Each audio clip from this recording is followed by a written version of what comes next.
അപ്പൊ നമുക്ക് സ്റ്റാർട്ട് ചെയ്താലോ. നല്ല ബ്യൂട്ടിഫുൾ ആയിട്ടുള്ള ഹെവി ഹാൻഡ് വർക്കിൽ വന്നിട്ടുള്ള പിക്സീസ് കുർത്തീസ് ആണ് ഞാൻ ഇന്ന് പരിചയപ്പെടുത്തുന്നത്. രണ്ട് അടിപൊളിയായിട്ടുള്ള ഷെയ്ഡ്സിലാണ് ഈ ഒരു കുർത്തി വന്നിട്ടുള്ളത്. ഹാൻഡ് വർക്ക് കുർത്തിയാണ് കേട്ടോ. ഈ രണ്ട് ഷെയ്ഡ്സിലാണ് വന്നിട്ടുള്ളത്. ഫസ്റ്റ് കളർ ഈ ഒരു ഡാർക്ക് വൈൻ ഷെയ്ഡും സെക്കൻഡ് ഷെയ്ഡ് വരുന്നത് ഒരു ഡാർക്ക് ആഷ് കളറും ആണ്. ഇതിന് വീനക്കാണ് കൊടുത്തിട്ടുള്ളത്. നെക്ക് ലൈനിലായിട്ട് നല്ല രീതിയിൽ ഹൈലൈറ്റ് ചെയ്ത അടിപൊളി ഫിനിഷിംഗിൽ ഹാൻഡ് വർക്ക് പ്ലേസ് ചെയ്തിട്ടുണ്ട്. കട്ട് ബീഡ്സും റൗണ്ട് ബീഡ്സും അതുപോലെ തന്നെ നല്ല അടിപൊളി സീക്വൻസ് വർക്കും കൂടാണ് വന്നിട്ടുള്ളത്.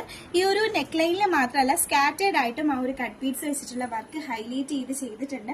പിന്നെ ഇതിന്റെ ഈ ഒരു ക്ലോത്ത് നോക്കുകയാണെങ്കിൽ ഒരു സിൽക്കി ടൈപ്പ് ക്ലോത്ത് ആണ്. ഒരു ഷൈനി എഫക്റ്റ് ഒക്കെ കിട്ടുന്നുണ്ട്. നമുക്കൊരു ഡബിൾ ഷെയ്ഡ് ലുക്കും കൂടി കിട്ടുന്നുണ്ട് കേട്ടോ. പിന്നെ ഇതിന്റെ രണ്ടാമത്തെ ഷെയ്ഡ് കണ്ടല്ലോ ഈ ഒരു ഡാർക്ക് ആഷ് കളർ. അപ്പൊ ഇതിന്റെ ഡീറ്റെയിൽസ് നമുക്ക് നോക്കിയാലോ. അതിനു മുമ്പായിട്ട് ഞാൻ ഈ വേറെ ചെയ്തിരിക്കുന്ന കുർത്തിയുടെ ഡീറ്റെയിൽസും കൂടെ ഒന്ന് പറഞ്ഞു പോയിക്കോട്ടെ. നല്ല ബ്യൂട്ടിഫുൾ ആയിട്ടുള്ള ഒരു യെല്ലോ ഷെയ്ഡിൽ വന്നിട്ടുള്ള ഒരു അടിപൊളി കുർത്തിയാണ്. കോട്ടൺ ആണ് ക്ലോത്ത് വരുന്നത്.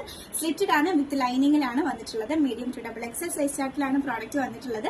നീ നെക്കിൽ നല്ല ബ്യൂട്ടിഫുൾ ആയിട്ട് ഫിനിഷിംഗിൽ ഈ ഒരു വർക്ക് ചെയ്തിട്ടുണ്ട്. മൾട്ടി കളേർഡ് ആയിട്ടുള്ള ഷുഗർ ബീഡ്സും ത്രെഡ് എംബ്രോയിഡറി വർക്കും കട്ട് വർക്കും അതായത് കട്ട് ബീഡ്സിന്റെ വർക്കും ഒക്കെയാണ് ചെയ്തിട്ടുള്ളത്. ഓർഡർ ചെയ്യാനും മറ്റ് എൻക്വയറീസിനുമായി ഡിസ്പ്ലേയിൽ കൊടുത്തിരിക്കുന്ന വാട്സ്ആപ്പ് നമ്പേഴ്സിലേക്ക് മെസ്സേജ് അയച്ചാൽ മതിയാകും. കുർത്തി കംപ്ലീറ്റ് ലുക്ക് വരുന്നത് ഇതാ ഇങ്ങനെ. ബോഡി കംപ്ലീറ്റ് ആയിട്ട് സിമ്പിൾ ആയിട്ടാണ് കൊടുത്തിട്ടുള്ളത്. ബാക്ക് സൈഡ് ഇങ്ങനെ വരും. അടുത്ത ഷെയ്ഡ് ഇതാണ് കേട്ടോ. അപ്പൊ ഇത് നേരിട്ട് പർച്ചേസ് ചെയ്യാൻ വേണ്ടി ഡഡു ക്യാമ്പസ് കളക്ഷൻസ് വിസിറ്റ് ചെയ്യാവുന്നതാണ്. ഓൺലൈൻ പർച്ചേസിംഗിന് നമ്പർ സ്ക്രീനിലായിട്ട് പ്രൊവൈഡ് ചെയ്ത് കൊടുത്തിട്ടുണ്ട്.